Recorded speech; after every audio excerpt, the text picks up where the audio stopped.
a motion to start the meeting? I second. All right, thank you, John. All right, so we'll go ahead and call this month's meeting, October 14th, to order. So the first item on the agenda is to review the previous meeting minutes. My fault on that one. I couldn't get the video set up so that I could replay the minutes for me. I can post it by tomorrow. But pretty much we know what we decided last month. We made the decision to keep it, and then the rest was supposed to go to the next level, which is the board and or finance committee, to decide what the next steps are for that piece of the email.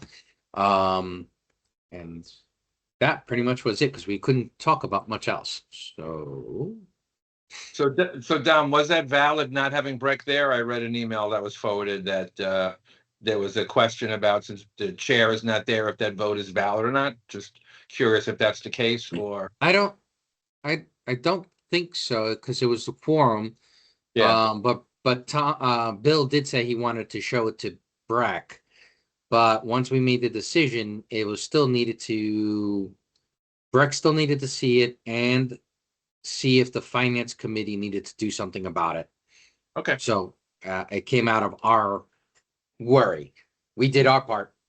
So Okay. Regarding that, I do want to apologize to everyone. I had a health emergency in the family. My dad had some unexpected heart issues and had to go through some surgery. So I completely forgot about this meeting because of that. And so I do apologize. Hope he's doing. family first. first. He's recovering very well right now. So yes, thank you. Is he here in Florida, Breck? He's up in Gainesville. Okay, not too far. That's almost like being in New York at that point. It's a commitment for the drive. So yes. Yes, it definitely is. Yeah. I've done it a few times. All right, so I will get with Bill on the outcome of the last meeting's agenda, just so I can review it. Yeah, and I'll get you the notes. I'll post them in the 3 channels that we have in Teams. The briefing section and the commentary section from our notebook friends. Notebook LM friends. All right, so we'll move on to the next item.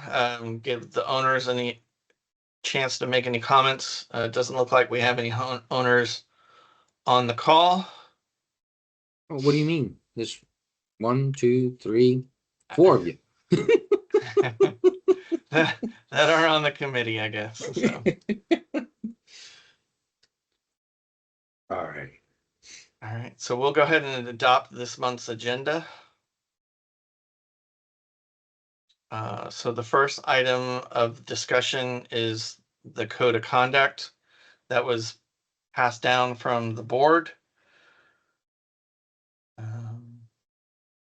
I hear somebody clicking in, but I don't see them.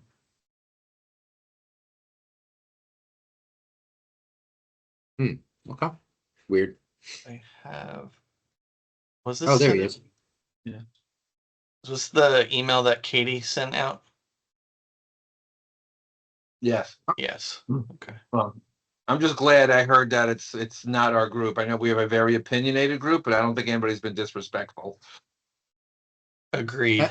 And I don't think it's just for that kind of code of conduct as well. I think it's also residential code of conduct as well. But I wasn't there in the meeting to find out what the liaisons needed to talk to us about.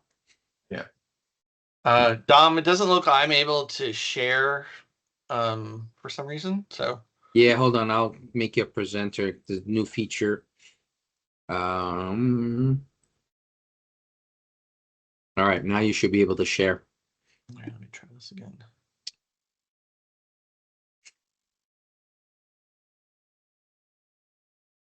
All right.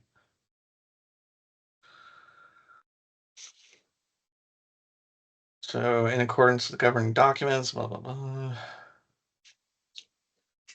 Conduct at meetings in order to maintain consistency, foster professionalism, and provide the best volunteer experience for all involved.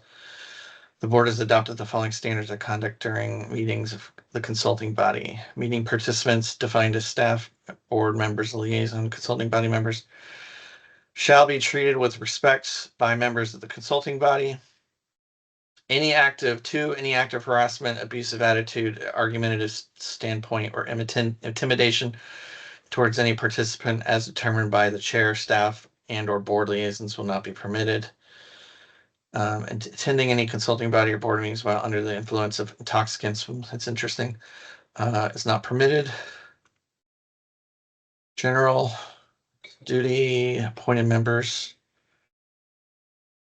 to carry his or her restricted duties responsibilities in professional, diligent, committed manner. Each consulting body member recognizes that he or she owes a duty of care and loyalty to the board, as well as the committee as a whole. The following actions are considered not in keeping with the above and shall be avoided.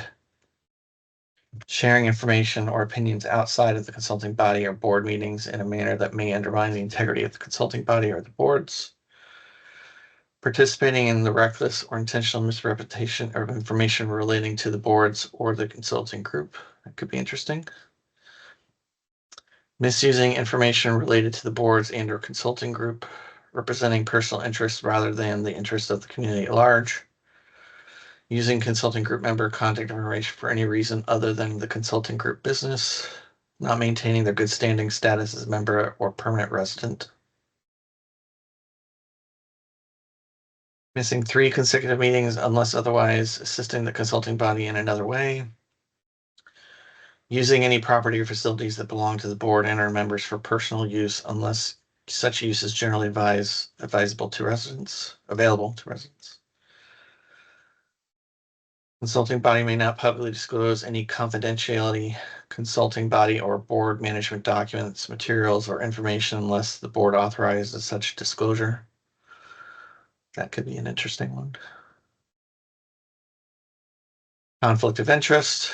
In addition, representatives have an obligation to the individual boards and their members to carry out the respective duties in a fair and honest manner. Each consulting body member shall act impartially and not give preferential treatment to any one group, organization, business, or individual. The following situations are to be avoided. Solicitation, personal business, and or gain while acting in the capacity of a member of the consulting body or as a board volunteer. Communicating directly with any vendor, person, or entity of the boards requested to submit a bid to provide services to the boards or one currently providing service to the boards without express written case by case approval basis to do so from boards.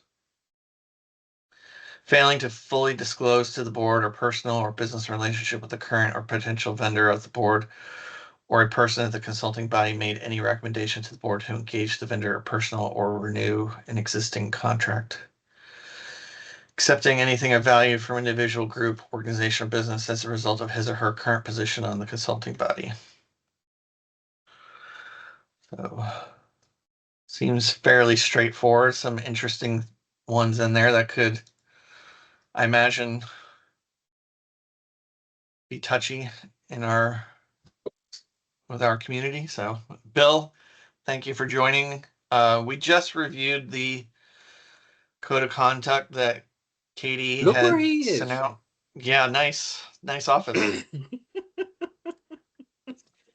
Yeah, I was delightfully swimming in the pool and I got out to check my messages. Very nice. All right, so Bill, do you have any additional color or context to add to this code of conduct that was recommended we all review? So The bottom line is everybody remember that you're to respond and work in a professional and courteous way. That's the only color commentary I think anybody needs, and we're all good. okay. Was this beyond just that code of conduct, or was it for those other incidences as well, Bill? This is just a reminder to all the committee members that we are to comport ourselves in a business and professional manner while swimming in a pool. Understood. Hopefully Bill doesn't have a drink sitting there either.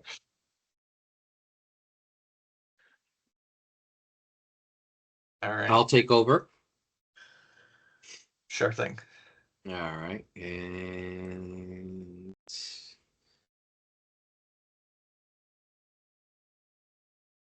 close that screen. There we go. Okay, code of conduct done.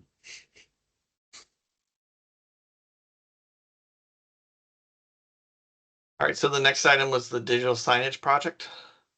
All righty, and I had that up and running. Okay, hold on 1 second. I had it. Don't know where it went. Dog Park Island Village. Nope, that's not it. Let me go into Teams and bring that back up.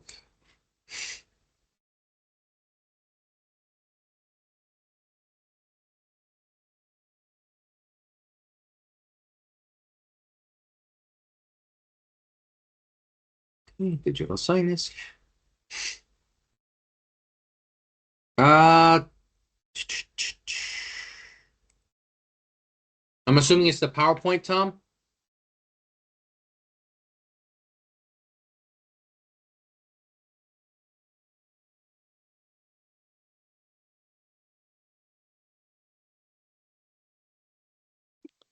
Tom, we can't hear you. Your mic is Yeah, I'm muted. sorry. Yeah, I apologize. Look in the general folder. This is the one we did for CCDD. Oh, okay, hold on a second.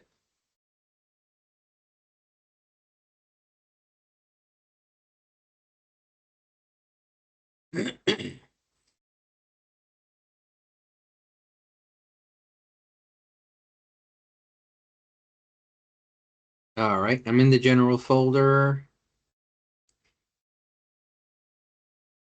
Look under, how about digital signage information? See if it's in there, and is Oops. there I clicked too quickly. one that says town hall? There it is. Yes. You'll notice I Okey doke. updated it, the date today. Well, I'm already in violation of point number 2 of the conflict of interest. Right here, because I did, by necessity, contact 2 vendors because I'm not an expert on this topic and I needed to talk to someone who is. And so I went on over to town hall, took a couple of photos of the existing signage out in front, because I believe this is the one that we're talking about, and that is the rear. And then you can go to the next slide. And we received, this is the dimensions of the sign. And then we received 2 quotes to replace this with LED displays and LED displays. These are discrete LEDs, and they come in a variety of different spacings and different pitches between the actual pixels. The finest of pixels is on the order of 8 millimeters, so you can think about it, a third of an inch spacing between pixels. I asked them to create a graphic that would demonstrate what the sign would look like. And this is a proposal from Stewart Signs. These guys, both the companies that I contacted, are very big and have done some pretty well-known signs that all of us have probably seen. For example, the one over I-75 that says the Villages, or if you've gone to the DMV and you've seen that big LED display at the DMV, the one that sign was also done by one of these 2 companies. So here's their proposal. This is 2-sided. This is an 8 millimeter pitch, 8.8. Came to like something on the order of 27,000, but the key thing here to note is that this is a materials only quote. So this does not include installation. They have vendors that would do this install. This would be something that maybe maintenance could do. If you look at the dimensions, since I provided them with the dimensions of the sign that's there now, these panels would fit within the confines of the existing monument. So this is just my personal opinion. And I'm certainly happy to hear from everybody else what they think about this, but I think the key thing here is that we don't try to affect the monument itself so that we don't change the look of what's currently there. And we propose this as a technology upgrade so that we don't ask our staff people to have to go out and remove plastic letters and install new plastic letters every time they update the sign, which is to me is somewhat humorous considering that one of our pillars is technology, that yet we have a staff member has to go out and stand in the snakes and replace these plastic letters. So the suggestion here is that we promote this concept. This is going to require approvals going all the way up to Disney, my guess. That this is just a technology upgrade, that we're not looking to make a drastic change to the looks of the monument or the contents of or the sign, but just to make it simple and better looking and simple to upgrade. I won't say autonomously, but from a remote computer somewhere. So this is 27,000, 2 sides, no labor. You can go to the next slide. Okay. This is the other vendor, very similar thing, 8mm.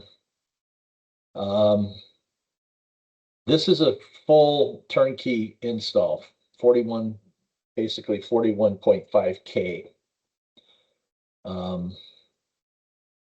They would do everything here. We would just turn over the whole project to them and they would take care of it all. The only thing that they had some conditions, power had to be nearby, and power is nearby. You can actually see there's a light right out there in front. This is the back side of the slide. Yep. And there is power on both sides. And if there's any permitting then necessary to do this project, then that would be additional costs. Otherwise, we're looking at 41.5K to replace both sides. Okay.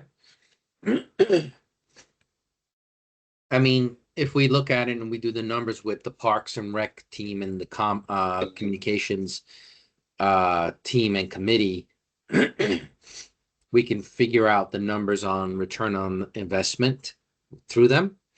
So if we are in agreement with this type of solution, I will take this over to Lauren to get Disney's approval. And if Disney says it's okay to go ahead, then we'll give it to the board to say, hey, here it is. This is what we would like to do.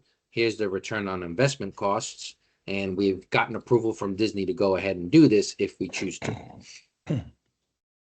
So I think we'll cross all our T's and dot all our I's for this. And then if this goes well without a hitch, then all the other ones that we would like to do at the amenities. Tom, you suggested the unit that we have at Artisan. Yeah, that was I think that's a Magic great into side. Samsung, yeah. Yeah, I think that's a great size for it. We need to ask them or someone more knowledgeable to determine, since they are in the breezeway and pretty much all confined under covering so they won't get wet directly. See if we need to buy an actual outdoor model or indoor model with an enclosure or an outdoor model. However, we have to make that final decision. But if this is good and we're all happy with this type of solutions, I will then ask our favorite vendor who happens to be on my left-hand side of my screen under me, to see what it would cost to get power to a different location, to put in as an amenity center section to display it in more than one place, so that this way we show, besides Lakeside, this product, so that there be more people who can see it. So since Lakeside's already got it, Island Village somewhat has it because they have it in the gym, but the monitors there are more gym centric notifications. But at the same time, it serves the same purpose. So we'll get the comms people to start updating those presentations so that they stay up to date. And if the costing to do another demo location isn't too expensive, we can probably get away with as an operational spend, and then we can do a full project spend once the proof of concepts go through different views and different eyes. What do you guys think? I think those sound like great recommendations on a path forward. I don't know. Okay. Go ahead. Any Does ideas anyone on have- location?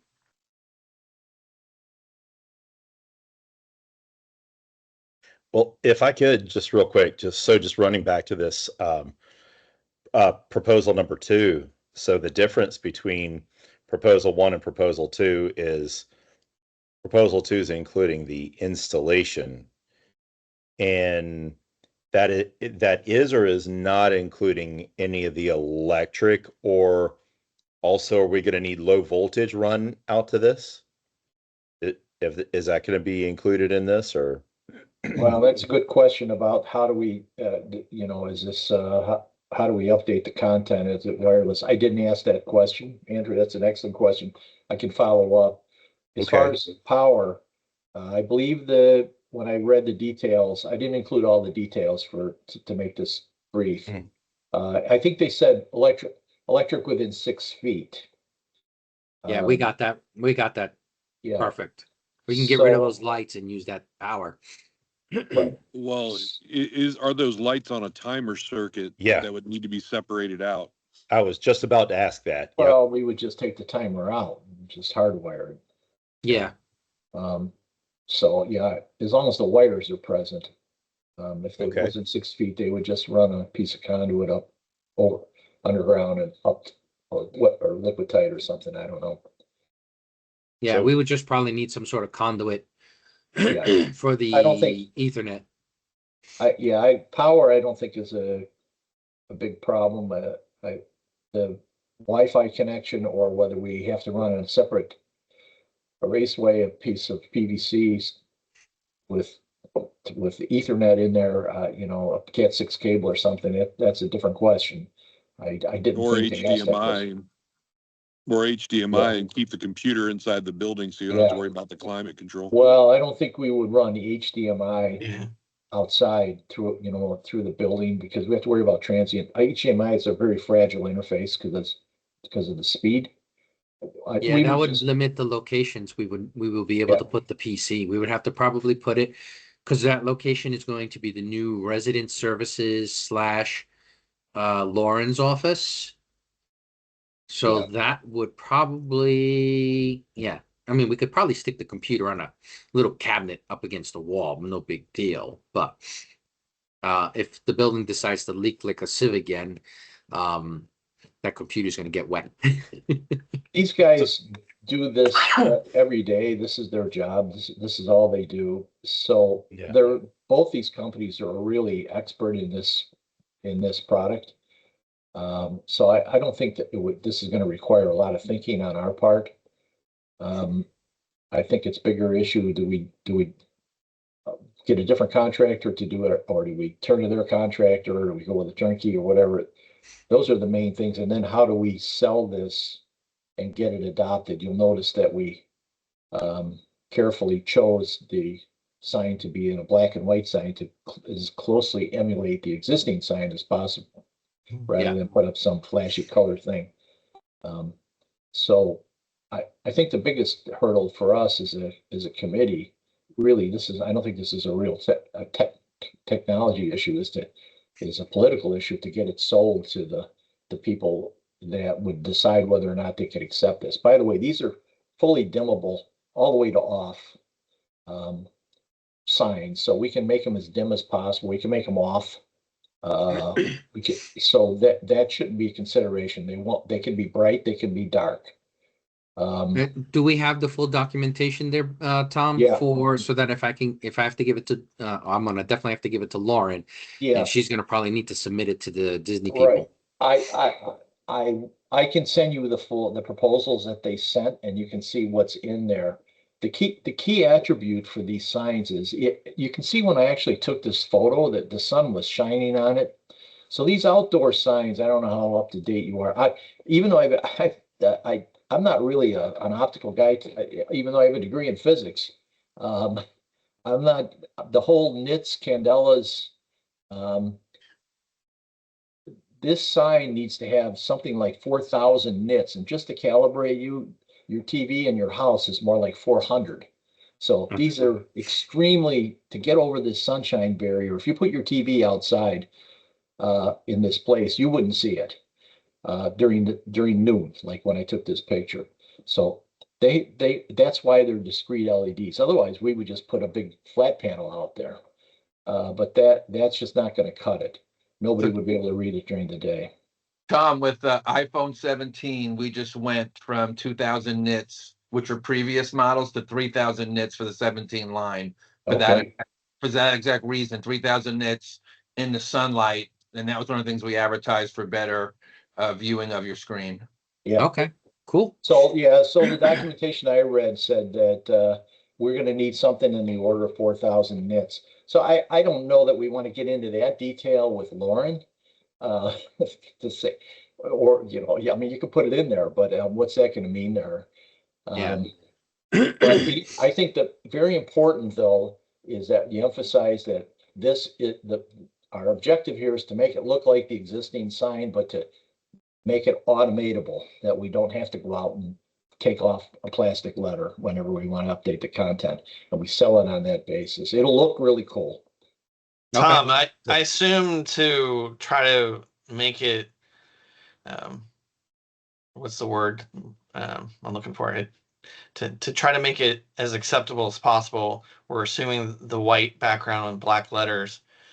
I think that would probably work great during the day, but in the evening, I imagine that's going to be pretty bright. Is there the option to reverse to where it's white letters on a black background, Well, say in the evening? Yeah, well, I didn't show you all. These are full color displays. You can have any combination Sure. of colors. Yeah. This will look like your TV from a distance. These are RGB LEDs. So we can reverse this and have it white letters on black background if we wanted to. The only intention here was when I asked the vendor to create this graphic to try to make it look as similar to our existing sign, so that it wouldn't frighten anybody, the idea of going to a bold colored sign. Yeah. And I also think Tom it mentioned that works. this is dimmable, so. Yeah. Yeah, it's very dope. Yeah, we can turn it off. The other question would be timing on this, because if it's being done during the renovation, then DeAngelis Diamond would have to be involved because they have ownership of or control of the property right now. Yeah, I figured how long, I mean, you guys dealt with this longer than I have.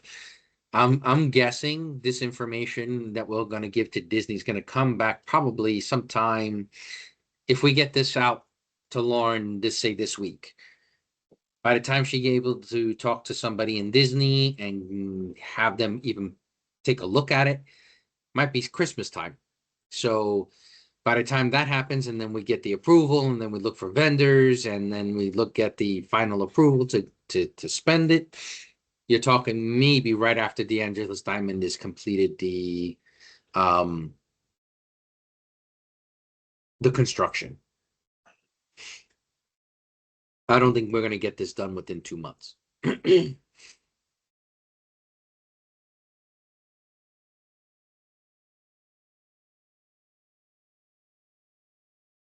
Can you go back to the first proposal? Sure. Please. Hold on a second. Coming right back. Oh. Yep. That's the first one. Going back to the actual technology itself, yeah, Tom, I'd like to take a look at the spec sheets and everything, or the manuals and everything that you have as well.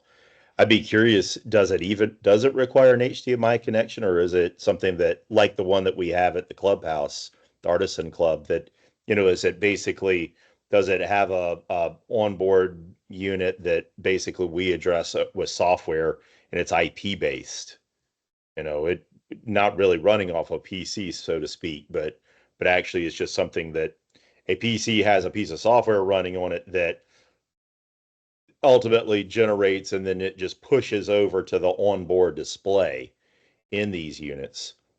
Yeah, it's either that or we can use the unified presentation tool, which is Okay. what we're using currently at Lakeside and at Island Village.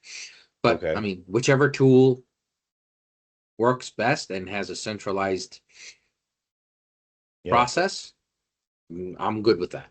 Yeah, sure. And I'd love to review the proposal for the install as well. It seems like $14,000 is a lot of money to install just for labor, doing the difference of math from 27 to 41, 14,000, and it doesn't include permits.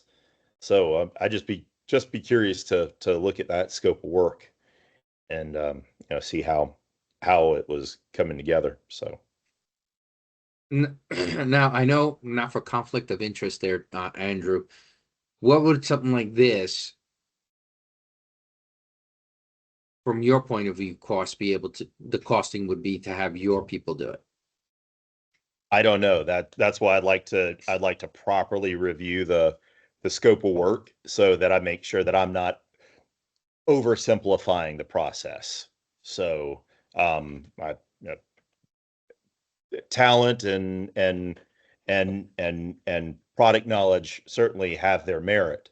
So but I just, that's why I'd like to just say, hey, I'd like to take a look at it and understand the scope of work. So again, I don't want to be guilty of oversimplifying it, but I also look at a number of, oh boy, the materials are 27 and it's 14 to, install it.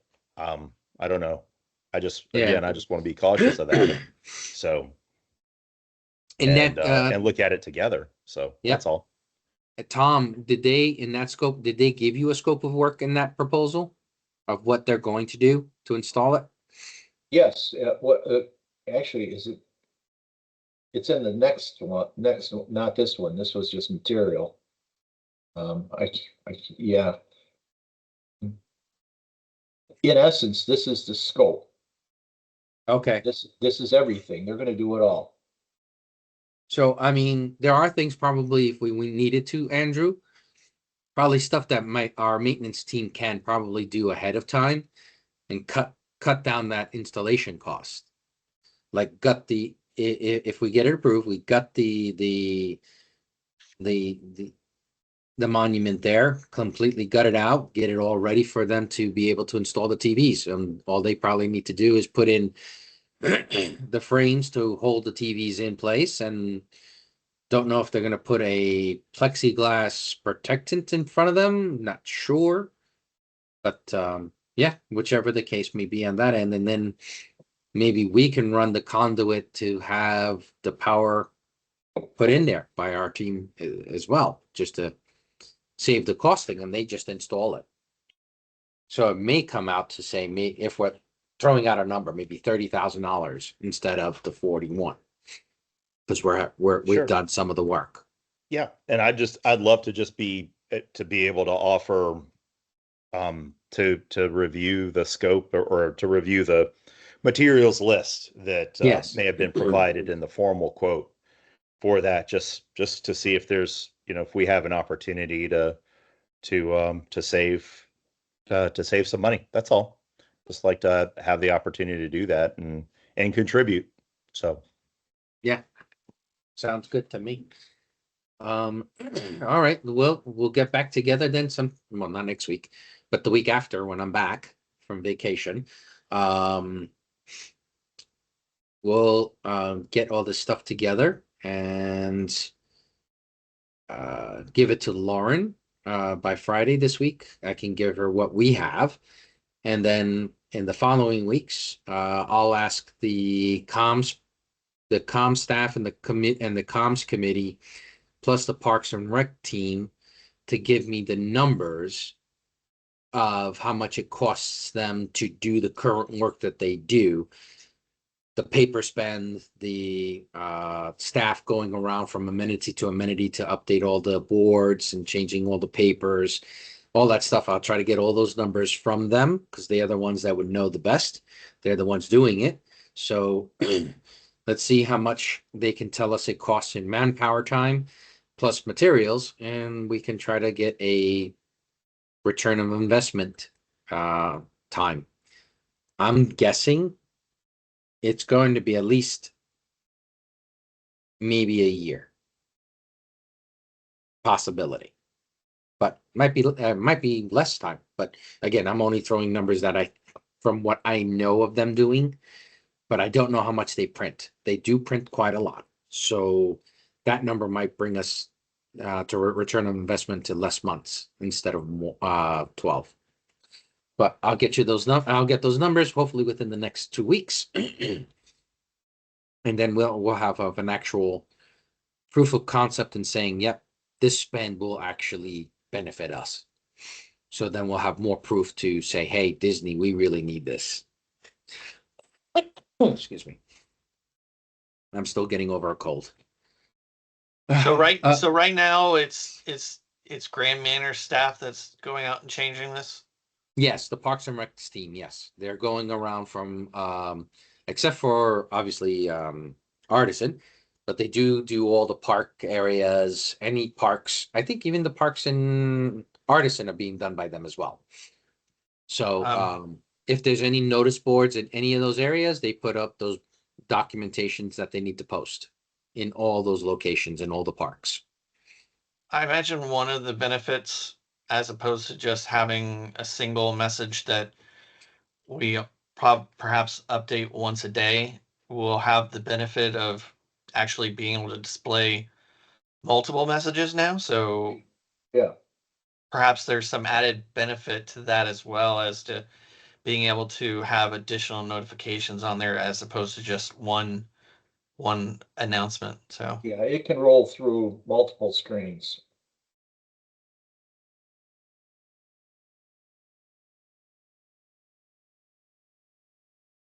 okay.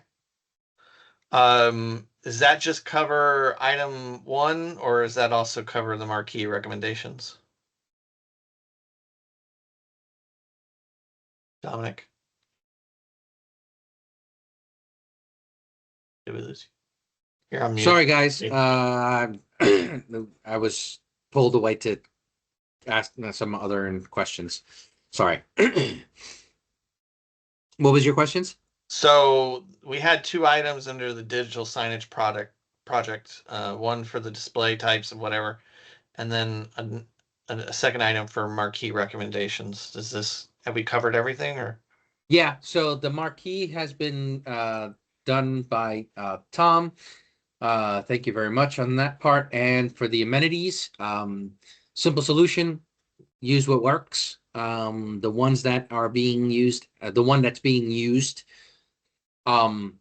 at Artisan, I think is a better solution than the TVs that we're currently using, because obviously the Island Village, if you think about it, when we're talking about the nits that we just talked about, you're right. That's green. You actually have to stand in front of it, even with the enclosure on it. So even with the enclosure and being covered by the breezeway, if that sun is bright, man, you actually have to stand really in front of it. And on cloudy days, yeah, it's fine. But on a bright sunny day, you have to like stand around and wait for the glare to go away to be able to see that screen. So I think, yeah, getting those display screens, even if it's an outdoor only one, the only preference we will need to do is talk to, I guess either the board or maybe Bill might have a better suggestion since he's on the board. Do we want to protect these screens with an enclosure? Or do we put these outdoor screens without an enclosure? Are we safe to say that it's okay to have it there without an enclosure? And they're screwed into the wall tightly and they can't come off unless you rip them off. But I would venture to look into the different options and see what we feel is more secure. We don't want to be able to go in one night and find that our display screen's been taken home, someone's home somewhere else. Yeah, I would say a couple $100 display panel versus something that we're talking 10, 20, $30,000 are two different scopes. So Yeah, no, the display that Tom showed us and Yeah. re-showed it to me yet today, it was like $800. okay. So it's not much, but still $800 is $800. So, and plus the work we put into it. So whatever damages we get, I prefer to spend it once, not multiple times, because we chose to lax on the security part. So we'll look into, I'll talk to maintenance and see what they suggest on locking down a non-enclosed TV over a enclosed TV in an enclosure. So maybe there might be some way of putting brackets on the TV that will lock it onto the wall and won't look disgusting. It'll look nice. It'll be part of the decor, maybe. But I'll talk to maintenance on that. They should have better ideas on that aspect. Digital stuff, I have no problems with. Locking it down? If anyone else has suggestions, please tell me. I'll go ahead and take those as well. So something that will protect our devices and keep us all modernized, that's fine for me. So thank you for those two. Shall we go with the Island Village Dog Park? Yes. They're pretty much the same remnants, the same topic. Basically, we've talked about this on multiple occasions. So we had an incident a couple of weeks ago at Island Village, and the cameras that we have were insufficient to catch all the complete situation. The camera configurations are not optimal at this time, plus they're not NDAA compliant as well. So I have done an Excel spreadsheet. This is Island Village. So the yellow is marking what we need for updating the infrastructure there. Right now, we have a couple of multiple different types of switches. This will unify all the switches, no pun intended there. Will help us monitor all the equipment as well. And these are the costings for the camera amounts. So this is replacing all the cameras at Island Village because one, they're not NDAA compliant. They are Hikvision, Hanwha mix. So we have 5 180 cameras that I've put out there. They're going to point out on each direction of the building. So it captures the full building, left, right, and center. So there's no part of the building outside exteriorly that will not be covered by the 180 cameras. Because right now we definitely have a lot of blind spots. We have the garbage area, the parking lot, the side access door, non-covered by any of the cameras. We've had incidences in that area. And then for the recommended cameras that we were recommended by Sheen, these are the cameras that that he recommended for the dog park. So I took that as the same aspect because they are 180 cameras as well. They're about $1,500. And then we have the dome cameras. They're about $1,000 a piece. And then we have the zoom camera, which is the bullet camera. That is $849. We have the same bullet camera from Unify. That's $199. Plus, we need to increase our milestone licenses for those extra 7 cameras. Plus, we need to upgrade the server to move the configuration from motion detection to full 24/7 coverage, meaning that it records consistently, because the incident that actually happened was not because the camera couldn't see it. It was because the people who were in the view stopped moving. So because they stopped moving, the camera decided to say, oh, there's no motion, stop. And it stopped recording. And that's when the incident happened. It happened on that moment that the resident moved their arm towards our staff, and it didn't catch it completely from that view because the camera was behind them. So it didn't see that motion. So it didn't detect the motion and did not record at that point. It's actually stopped right at that moment. And but we had residents on location that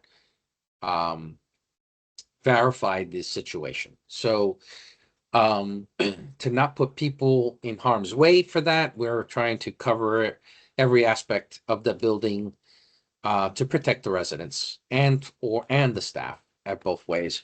So I put in both prices. I don't have a quote for how much it will cost the vendor to do most of the work for us, because they to get milestone licenses, you need to have a partner license, which we do not have. So we would have to get ProTech to come in to do the work, because they are our partner in doing our location here at Celebration. So the server upgrades might cost up to $5,000. I put it $5,000. And then I spoke to our vendor today. He said if it's a day's worth of work, it's going to probably cost us anywhere from $1,000 to $2,000 just on the labor end side. And the $5,000, he said, yeah, it's pretty much on average for server work. So depending on what you guys decide, my recommendation for ease of use, for ease of management, to do what we do today, the alerts and everything we do, this Unify system for me is the easiest way to manage things for us. I can easily maintain it and add and remove cameras quickly. That's my preference. But I also put in the milestone and access cameras in there. They're both NDAA compliant nowadays. So at the end of the day, whichever you guys choose, I will still recommend to the board that I prefer the cheaper one because of ease of management. But at the end of the day, whatever the board chooses, that's what we'll honor. I will take either or. I just think $10,000 over $25,000 is a hell of a cost savings, and all the work will be done by me and my IT person, and Andrew's electrician will help if there's any needed. We'll quote out to them. But I've been in the building at Island Village that I can do myself. That's easy work. I can add the extra internet lines or Ethernet lines to mount and mount the cameras. I can do most of the work for the access cameras, again, because it's Ethernet cabling. I can do most of that. The server work is the one part I cannot do because, again, I'm not a vendor. I can't really play around with the licensing and or full configuration of that server. Just to go over to the dog park. The dog park includes, in yellow, the 3 quotes we got from the vendors. This is now going to change due to the fact of the broken conduit we have at the dog park, which Andrew is kindly now fixing for us. So these the contractor quotes have to go out for re-quoting now, because there'll be less labor work, because Andrew's going to fix add most of the cabling work for us during the time he's fixing the dog park access door. So if you look at just the white part, which is the equipment cost only, these are the different costs. So if you just look at the top line alone is just enough, because they're all the same costing throughout equipment wise. Excuse me. So for that, you have the costing of all the cameras that was recommended by Sean and Axis, if for like for like, was 23,000. The low end recommendation from Sean was about 27,000, and then the high end is 36,000. Then you have the Unify, just using domes and a couple of bullets, comes out to 5,000. And then if you use the 180 cameras, it comes out to about 8,000. Again, the only difference is, like Sean recommended, is to move the NVR, which is the Milestone server, or the Unify NVR, to a central location, which will be here at the temporary office at Sycamore. We'll put it here, and all the cameras will stream directly into that NVR, either being the Milestone server or being the Unify server. So these are the different costings. Again, I can't present this to the board now because of the work that's being changed. But I would like, if I can, bring down the recommendation to which option we would like to go with. Either one option from Access and one option from Unify, or just one option, whichever you guys would choose or recommend. That is we're at this point. So question, do we not currently have an NVR for the couple cameras that we have that are Unify right now? We have them. They're all First- locally based. They're on the Andrew could probably explain, but basically all our firewalls or consoles all have hard drive based in them. For cost savings, I put them all locally. If we do decide to fix Island Village and or the dog park, we would have one time on this NVR, and then we would move all the cameras that are currently Unify into that NVR, and that'll centralize that one set. And then as cameras, and then we can add all the Access cameras into the NVR as well. So Unify can handle the Access cameras as well, and the Unify cameras can be put into the Milestone servers as well. So they pretty much cross. It's all about cost. However you guys want it. I mean, for me, I have to deal with working on these machines daily. Unify has been a hell of a lot easier for me to maintain and manage these last 6 months over the Milestone / Access cameras, because you have to update them constantly. You have to constantly check to make sure that they get the latest firmwares. Unify does it for me. It's automated, and we don't have that function or feature added or on at this time through Milestone. So I mean, again, that's all things that we can push and fix if we want to stay with Access. Access Milestone or Access Unify, however you want to put it. Excuse me. I'll jump in just for a quick second, just for everyone's clarification here, a topic that Dom had touched on there with regard to the dog park right now. The reason why the quote's going to need to be adjusted, and all the quotes will actually need to be adjusted down for less money. The reason why is ProTech was on site a couple of weeks ago working on the access control system for the gates, and the far gate to one of the sections of the dog park was Or it's lot D. malfunctioning. Or Pardon? CC, or in your case, if you don't know where lot D is, it's where the CDD building is. Towards that side.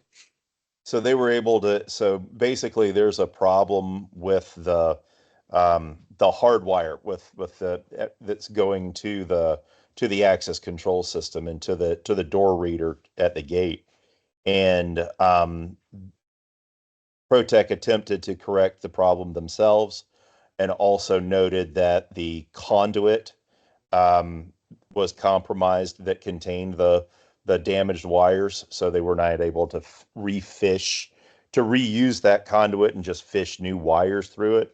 So there was a immediate need to replace the conduit and the wires, the Cat 6 and 18.2 that go towards the strike lock or the mag lock there. So basically, since that particular leg, which is going to be one of the major trunks or one of the major lines, that will also be carrying data lines for the forthcoming recommended cameras.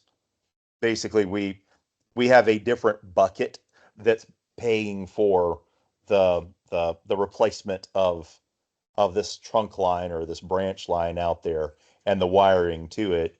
And so when the work's being done, the conduit is being upsized so that it can accommodate new lines being pulled alongside and be able to be sort of better for future use for the additional cameras and or other APs or anything else that may need to go out there on that. So just wanted to basically provide some context to everyone as to why those quotes are having to be requoted, but they're also going to be coming down, and that's because a decent chunk of the work is being done out of this different bucket, if you will, that's having this replacement that's having to pay for this line. So just wanted to provide that little bit of clarity for everyone in case you were wondering. Thank you, Andrew.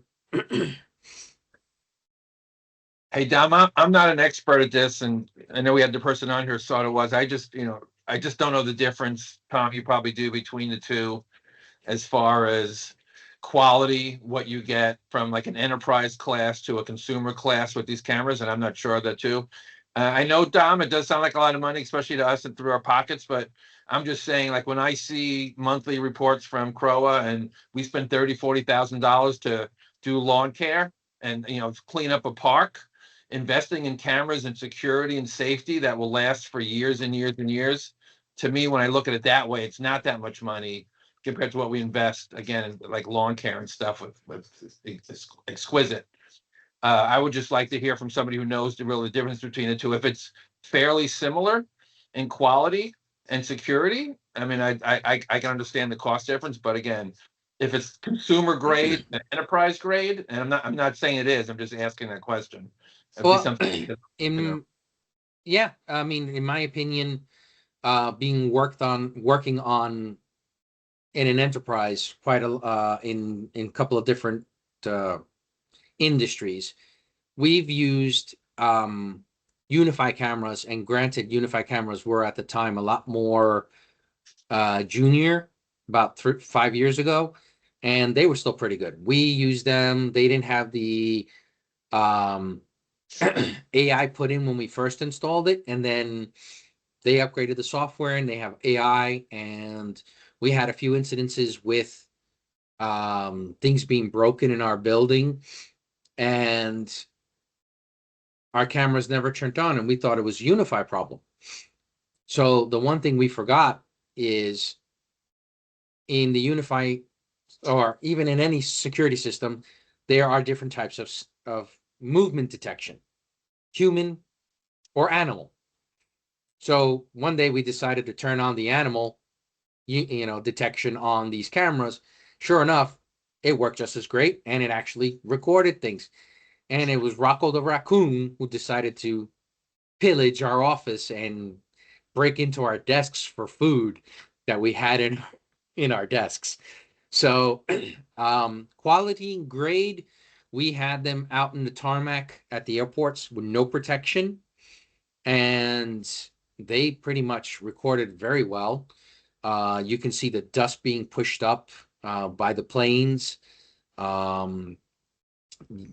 I mean, for quality wise, I think they're great. I mean, yes, they're not as not extinct, what's the word I'm trying to use? Experienced or been around as long as Unify has been.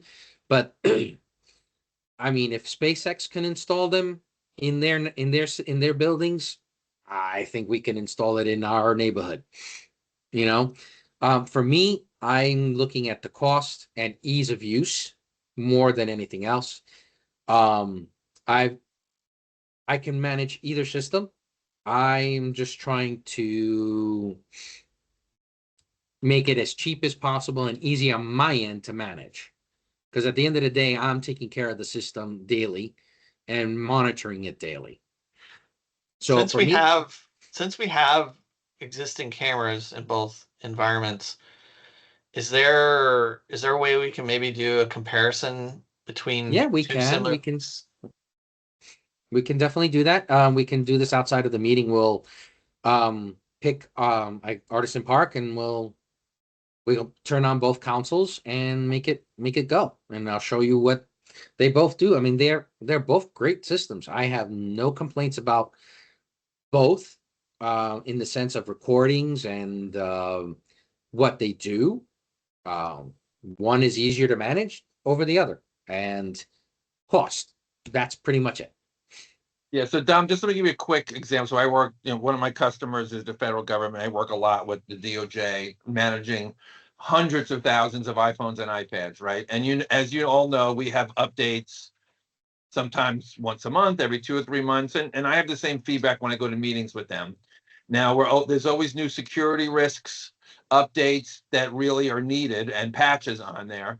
And for once every couple of months, just to do that, and they do have to check it and test those updates before they send them out because they don't want them to break their apps. But again, not to sacrifice somebody who doesn't do any updates and waits a year or so, and then there are threats that are out there that they're just not putting their time in. I mean, that's kind of a way to look at it as well. And your time and what everything on your plate, I understand, and I agree. We're all should be concerned about that and want to support you on that too. But not to neglect updates that are crucial, right? Yeah. And and with Unify, it's pretty much done on its own. Sure, there are ways, I believe, to make it happen in access or access cameras, because access cameras are separate from the Unify environment. They pretty much auto update. If they update the software, they're updating the drivers and the firmware on the units. So at the end of the day, I leave it to you and the board to go which way is which. I prefer the easier route, but I'll show you what I do with Unify, and I'll show you what I do with the access cameras, and we can go from there. And then you guys can make either your final decision or say leave it up to the board. And if they want to spend the extra money, they spend the extra money. I don't have a preference either way. Like I said, the cameras work on both systems. So if you want to stick the access cameras on the Unify NVR and you want to buy access cameras instead of the Unify camera, sure, they'll work on the Unify system. If you want to buy the Unify cameras and keep the Milestone system, sure, they'll work on the Milestone system. It's neither here or there for me. I am just trying to make my life easy. As you said, I do have a full plate. I just don't monitor cameras on my own only. I have 50 staff that I have to work with and 108 residents who are committee members that I need to work with when they have problems with their emails. So, Dominic, what's the, I guess, the timeline or the recommendation for moving forward? Do we want to, obviously we got to wait for a revised quote, but then For the dog park, yeah. For the For the dog dog park. park. But for Island Village, there's no quote at the moment. Most of that work can be done by me. If you guys choose to go ahead with the NVR, with Unify, all that work can be done by me. I order the equipment and start running all the cabling myself.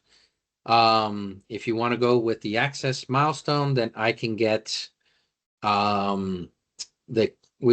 milestone, sorry, the cameras can be ordered by ProTech.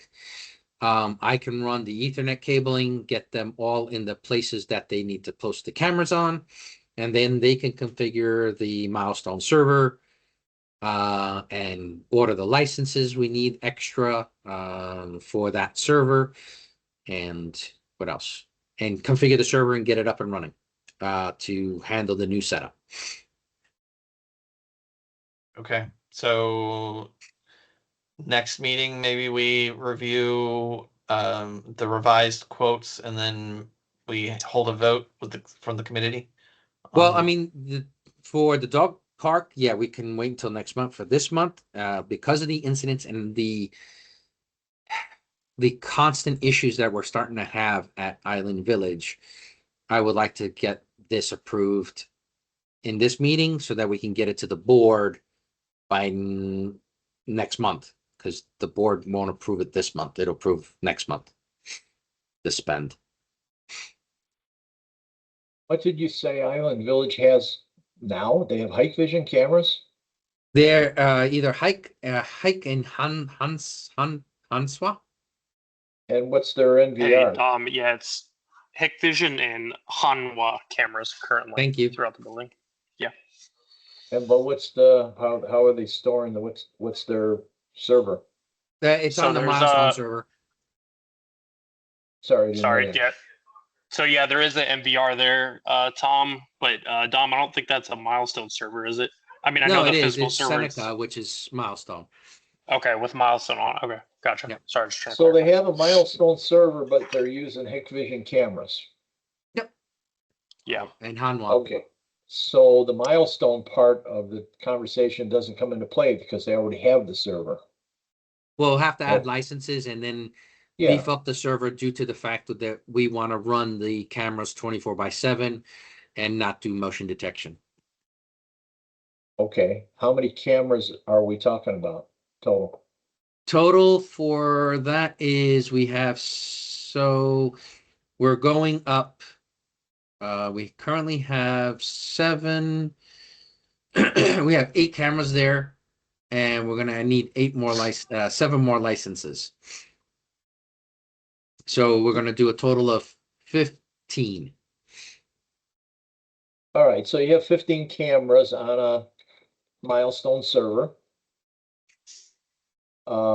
And you'll need licenses to add those additional cameras to the current Milestone server.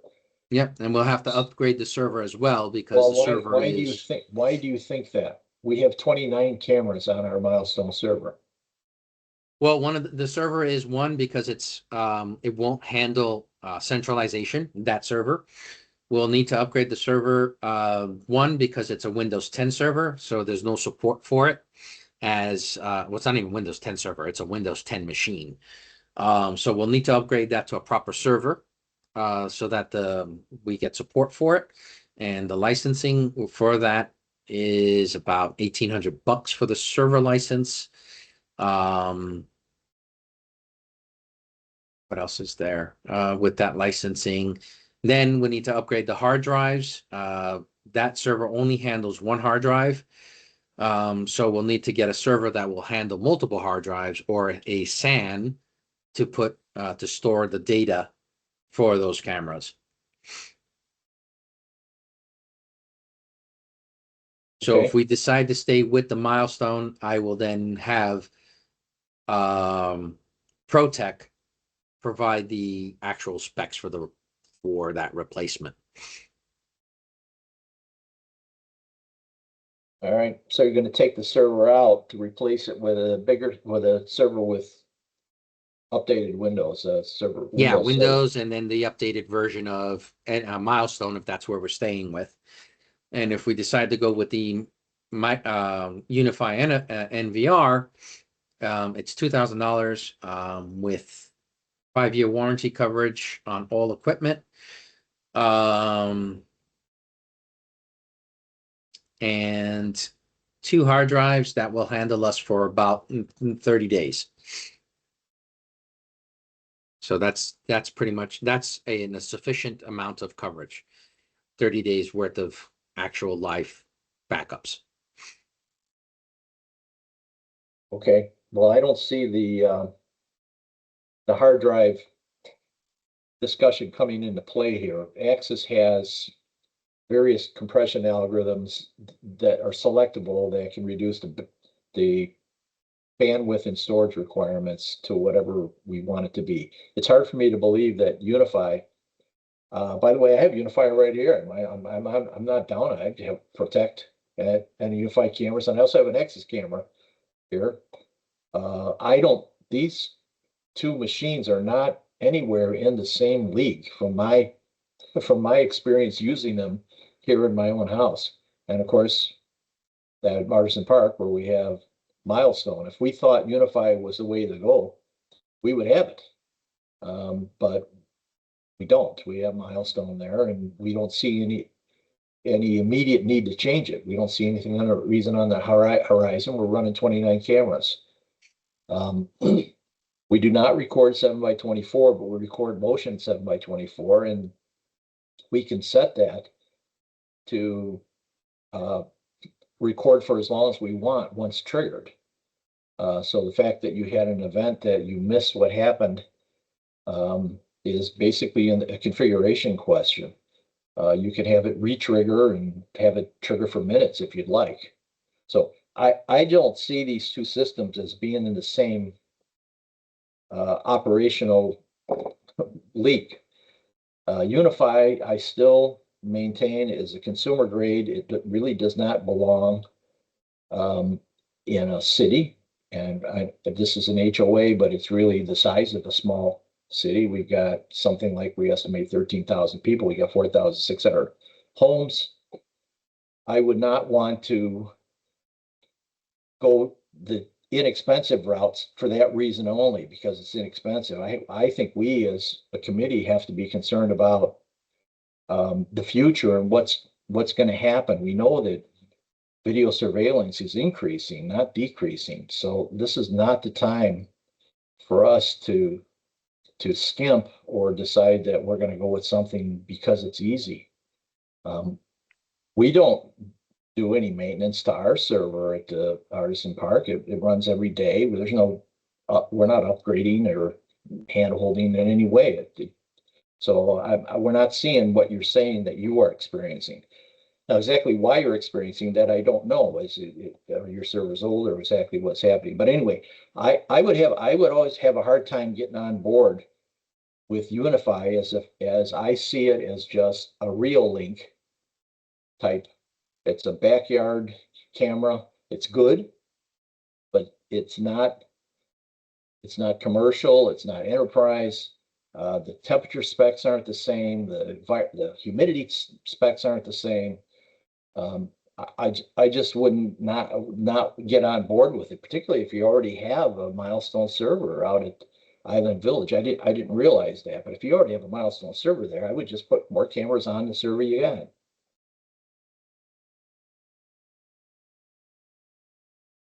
I mean, that's my piece.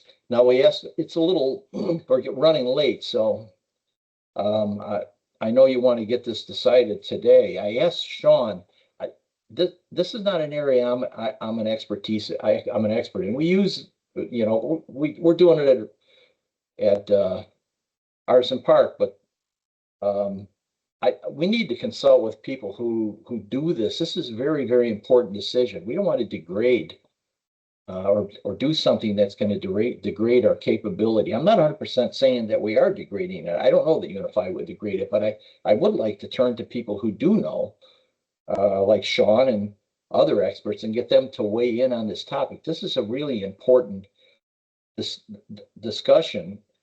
And down the road, I don't want to be a part of the decision that said that we wanted to or be responsible for a decision that we didn't get the proper expertise before we made it. So I think Sean joined us, but I don't know if we have time at this point to go into this. I know you want to get it done this month. I mean, can it wait 2 weeks and we have another meeting in 2 weeks just to talk about this topic? I mean, yeah, we can, as long as we can get it in front of the in front of Donald, the workshop. When's the deadline for the workshop? The workshop is usually the first Wednesday of the month, Okay, so Uh, that's the 5th of November. So we Dom, need to so- have a decision at least by the 30th, because the board gets their paperwork on the 31st. Right, Bill? Dom, several times you have graciously offered to, at least to me and Tom, for us to visit you and basically be able to tour the Unify system Yes. there. And I believe you were also just offering to we could also just have a collective meeting at Artisan, which we can host in the interest of time. If everybody's available, or most everybody's available, let's say maybe Thursday or Friday of this week or something like that, we can go in and and if I believe everything that you're talking about, you can address over the web. So we've got a nice location there where we've got a big screen TV that you can put it up for everyone to look at, and we can kind of compare apples to apples, if you will, together and ask questions Yeah. and look at that together. So if you'd be willing to meet with the committee here, Yeah. maybe that could help answer some questions and Yeah, not a and, problem. I have spoken with one of the quotes that came in for the dog park, is a company that is partnered with Access and with Unify. They said for us, and they are installing Unify equipment and cameras here in Celebration already through one or two of the management owners. So whoever owns the buildings in Celebration, they're having these cameras installed. And he showed me one that's actually looking at the parking lot where I park my car. And that's what they're using here at Celebration. They actually use at Sycamore here, they're actually using Unify door access systems plus cameras with Okay, and access well- points. well, guys, Tom, Breck, John. Yeah, no, I Daniel? think it's a great suggestion for us to just maybe have an offline meeting, reschedule it, either later this week, so that we can get some more feedback before. I think we got a little over 18 days to at least give the board ample notice. So I think that's enough time to try to continue having this discussion and kind of Yep. flesh out some of these points. So And it looks like we just lost Sean. I actually wanted to offer for Sean to be there as well. So it looks like we just lost him in the meeting here, but He said. I was he could- actually going to propose that he also be present. Yeah, I think, no, we have to get technical experts on this topic. This is a big deal Yeah. here. So Um, Tom, I know you have a good relationship with Sean. Again, I was about to recommend that Well- he be part of it, and he dropped off the call. So he, if you wouldn't mind reaching out to him. yeah, he can do Friday. He had already said that. Okay, well, gents, is everybody available Friday It at would some have to point, be- either in the morning or It has to early be in the- afternoon? It Can we has get to be in together, the guys? morning. Okay, I'm gonna recommend the morning, but, John, Brett? I have Daniel? I have a customer meeting over at Satellite Beach in the morning, but I can be there in the afternoon, but okay, what time could you get there? well, my Yeah, meeting's at it's not- 9:30 at Satellite Beach. If I'm done at noon and an hour drive back over here, so probably like 1 or 1:30. Okay, But I mean, I can get well, there. I think you're worth waiting for. I would be willing to wait. I can support the afternoon, so, or the evening. Okay, Yeah. guys, I can do the same. Yeah, I'm in. It'd be better, Tom, if we were like 2, 3 o'clock somewhere around there. It'd be easier for me to, I'm meeting with the police department there for some iPad stuff. Okay, well, we can do 3. I don't know that we'll be able to use the TV that we're just describing. We've got a couple of opportunity. We've got a couple of things. We've either got the the big We know TV the- in the dining room. We also have the mobile one that we Yeah, can, we go in the back. we can hook up to. So, Yeah, either way, just basically having all of us together in one room, really, I think has a lot of benefit. That way, we can all ask questions and be candid about it, right? Yep. Have a candid conversation. And if Sean since Sean has offered to be there, I think that's great too, because we can ask the technical questions of him as well, and we can all make a good informed decision together. That's okay. what this committee's all about, right? Yeah. So, And just not to make it sound indirect or in an angry tone in any way. I may not be an expert in security systems, camera systems, as Sean might be, but I am expertise in those systems. May not be Milestone, may not be in that setup, but I do know how these systems work, how to make them work, and how to do all this. I've done it for a long time, so I'm not a young buck in that sense. I do have the experience. I may not be the solid expert person who is actually the only thing they do is eat, sleep camera systems and security systems, but I do know them well enough to adhere to, how should I say, U.S. Customs securities requirements, the FDA security requirements. I can pretty much lock down systems well enough to keep the president even out of the building if I wanted to, but not to toot my horn. I'm just wanting to make sure everyone understands when I recommend something, I'm not recommending it not only because of saving money, it's also because I do have the expertise and I do trust these products with my job. So if I fuck up, excuse the language, then hey, I'll own it and I'll hand in my resignation that next day if once I know something's wrong. But so far, it's never happened. I've had other people resign because I've thrown them out because of their stupidity, but never have I ever left a company because I made a mistake. I'll own it if I did. Sure. Dom, thank you. Thank you for those comments. And I don't think anybody here is trying to discount your expertise. I am sympathetic to your argument of the cost savings. And ease I of also use. in the ease of use, I do understand Tom and some of the other committee's members' positions. I think do as well.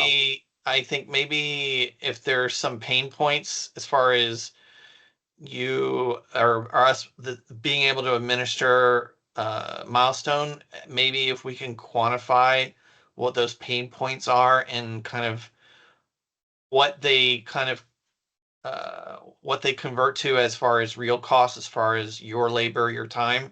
I think that would also be beneficial to the argument to, not only potentially is there a cost savings from an equipment standpoint, but there's also labor time as far as your time involved that is all can also factor into that equation. So Yeah, and we could discuss that all on Friday. okay, so we'll table this for now because it's definitely an important topic that we want to fully explore. We're going to target we'll having agree the to what, meeting on about Friday 3 afternoon, o'clock Friday. 3 o'clock Yes. afternoon. Okay. Yeah, that's fine. All right, and then we will, I guess, look into potentially scheduling a follow-up meeting just so that we can maybe have a formal vote. Is that needed or Yes. yes? Okay. Yeah, we need to make our recommendation, so we would need to, but we can do that. We can hold a special session to do that. But if All we right. decided to hold a special session, we'll have to set it. I'll have to give it notice, right?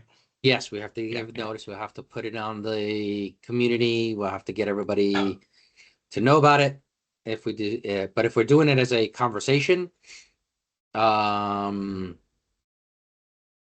have to ask Lauren on if we need to make that special session or if we can make that decision in our working group process.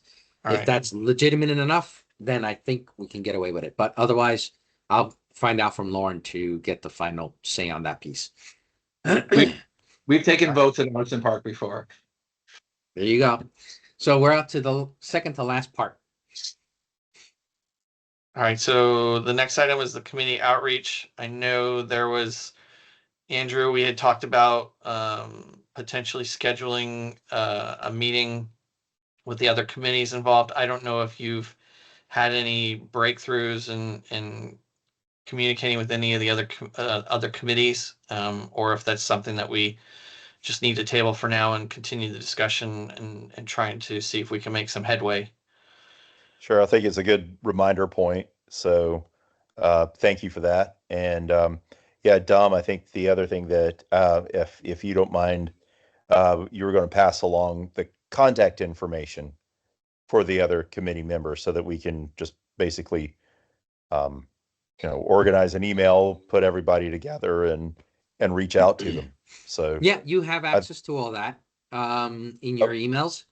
So if you look at Dog Park Committee, you'll get it'll populate with all the email names. Okay. And, yeah, so that's all the there. I mean, if you the want me to committees send are you, okay. if you want me to send you an actual list, I can, but it's all in the address book. Okay, so like the comms committee and Yep. finance Comms committee, maintenance finance committee, they're all in there. One of the finance members is right below, well, on the bottom of my screen here. Okay.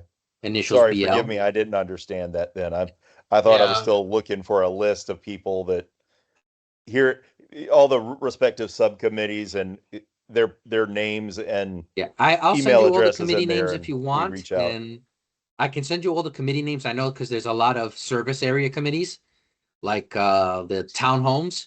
There's a bunch of those, so those are all small. Yeah, I don't think you want to open that can of worms with the service area committees. Yeah, I was Yeah. trying to keep it focused to just the main groups. Yeah, the main ones. Yeah. Yeah, Dom. Understood. Yeah, if I'll you get could you just, those. I'll yeah, get you that'd be those great. committee That way we names. can neatly organize it and send something. Just send out a quick, touch I'll base send it to you email like tomorrow Rex morning. was saying. I'll send you the committee email addresses that you can use. Thank you. You're Thank you, welcome, Dom. sir. Yeah, I just checked. I didn't realize that you could search by the committee names. But yeah. Yep. Okay, so yeah, send us just the That's updated the list of benefits of committees, using and the then company email. and Andrew and I will work together on trying to set up some kind of meetup.